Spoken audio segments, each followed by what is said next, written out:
this old bridge is a really important part of history. This beautiful old community here. Lots has happened here, but today there ain't much happening. I guess nobody really cares too much about this bridge, except that they're gonna spend millions of dollars to tear it down, which doesn't seem right for me, for a lot of people around here. Why don't they just leave it open so that we can walk on it at least? It's a little bit raggedy, but a little maintenance would go a long ways. Anyway, this is what joins the two sides of the river together for this community, and I guess everybody's just kind of busy watching football or something on this New Year's Day. But anyway, we're out here to make a bunch of noise. Just to let everybody know that we don't like it. We want to keep this bridge. Making a noise in this world. Making a noise in this world. You can bet your ass that we won't go quietly. Making a noise in this world.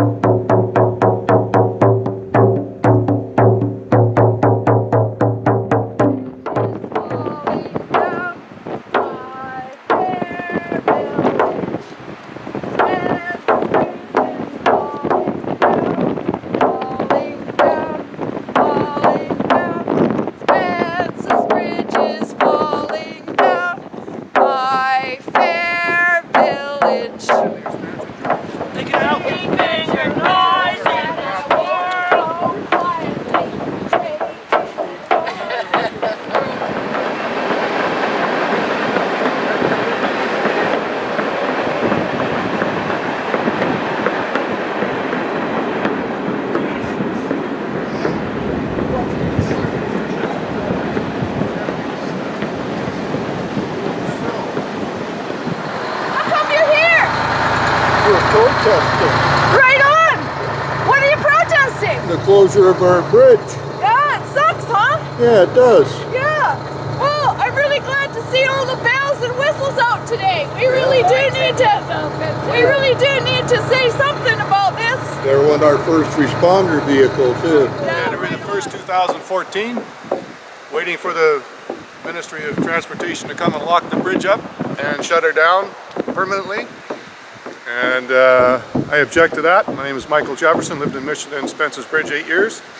And this bridge has been here for 82 years.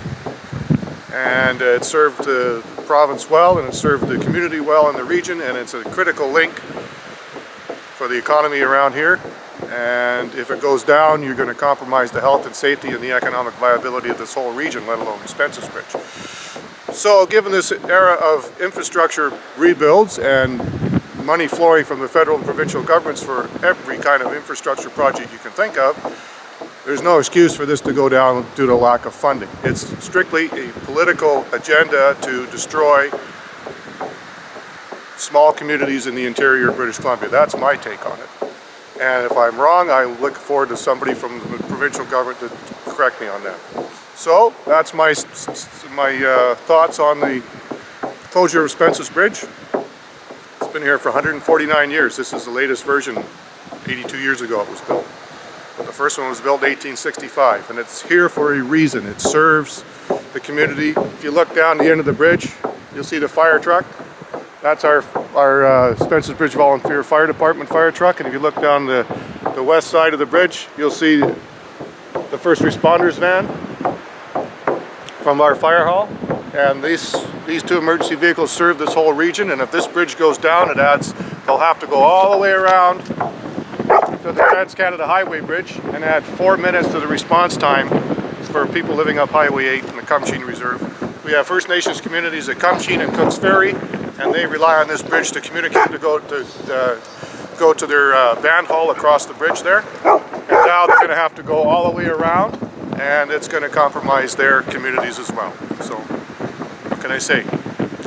We need somebody in Victoria to smell the coffee and order this bridge to be repaired or rebuilt. or replaced.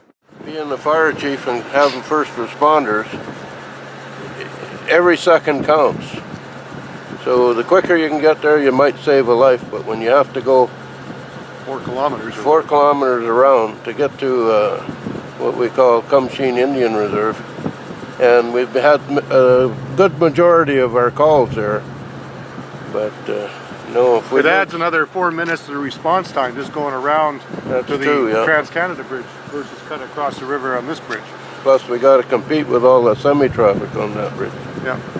If they close this bridge, people are going to be forced to go on Highway 1, and that's going to result in people dying.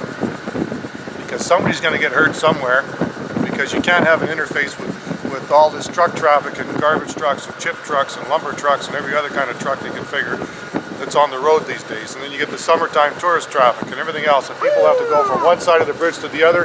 They have to go all the way around to the Trans-Canada Bridge. And we've had slides here, lots of slides along the river here, and what happens if a slide comes down over the Trans-Canada? We got no way to get through except the old bridge right now. So the provincial government doesn't have a valid argument to shut the bridge down. There are many arguments in favor of keeping it and restoring it or replacing it, but to close it down and remove it is totally unacceptable to me as an individual, but also for my community and the region and the British Columbia. This bridge has been here for 150, this is the 4th bridge in 149 years at this crossing.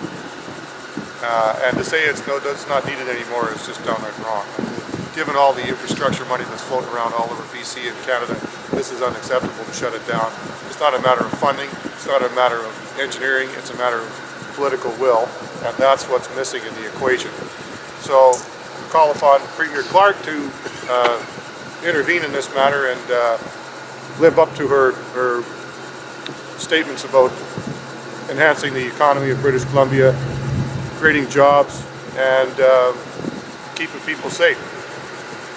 And this bridge serves that purpose, and we need to keep it in service.